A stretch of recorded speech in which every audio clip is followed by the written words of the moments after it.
CNBC बाजार प्रस्तुत करता है crypto corner powered by Binance. नमस्कार, क्रिप्टो कॉर्नर में आपका स्वागत है। और जैसा कि हाल बाकी यहाँ पर एसेट क्लासेस का है, जो सभी के सब यूएस फेड मीटिंग से पहले थोड़ा सा साइडलाइंस में है, एग्जैक्टली वही चीज़ हमने यहाँ पर क्रिप्टोज में भी होते हुए देखी है।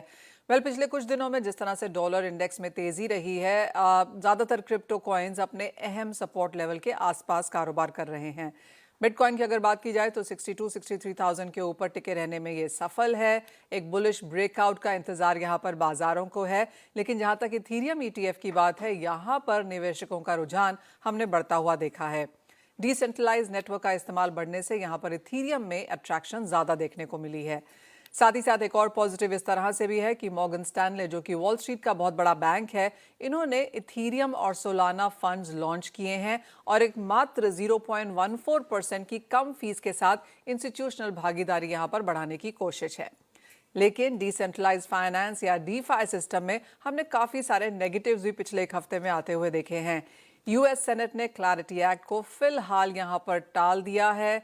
यहाँ पर ये इस वजह से भी है क्योंकि सेनेट के पास यहाँ पर और प्रायोरिटी पे काम करने के लिए चीज़ें आ चुकी हैं। तो as of now clarity act पर यहाँ पर काम होता हुआ नजर नहीं आएगा।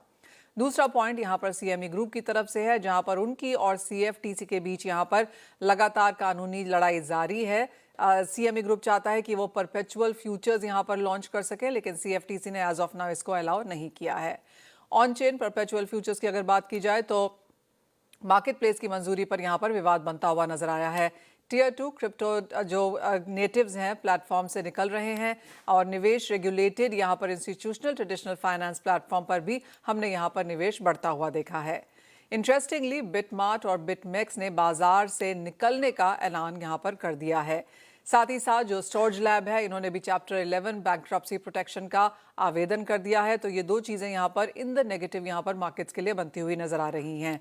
साथ ही साथ अगर हम week on week, month on month की यहाँ पर बात करें तो वीक ऑन वीक यहाँ पर ज़्यादा क्रिप्टो करेंसीज में गिरावट देखने को मिली है।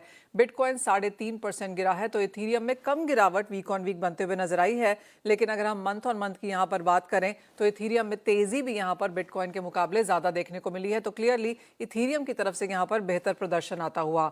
बाइनेंस काफ़ी हद तक फ्लैट रहा है, मंथ ऑन मंथ में तेज़ी दिखाई है। कार्डानो और सोलाना की अगर बात की जाए तो कार्डानो वीक ऑन वीक तो गिरा है, लेकिन मंथ ऑन मंथ अच्छी खासी तेज़ी है, जो सोलाना फिलहाल देने में यहाँ पर कामयाब नहीं हुआ। CNBC बाजार प्रस्तुत करता है crypto corner powered by Binance.